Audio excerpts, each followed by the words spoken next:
Bakilimi beko baike ya Amerika basengi na Joe Biden kozungisa itumbu Donald Trump alongola ki likolo na Dan Gertler yambo na kotika bokonzi ba ONG pe basengi yango na koloba ete moyimo mbongo ya makele oyo afundami na kanyaka.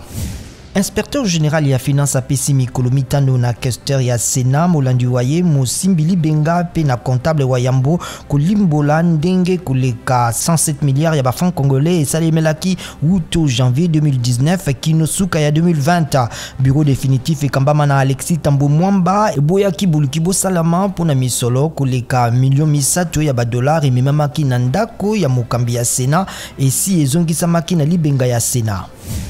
Ba sénateur babengisa maki lelo na kalaka mokonzi ya suku ya likolo ya Bokilimi Beko pona kovandisa na esika bureau d'âge kolanda ba pétition pona bolungwi ya bakambina yango. Alexis Tambo Mwamba mokambi ya bureau définitif elandela mina ba pétition yango aboyi yango na koloba ete ba sénateur bazali na loi.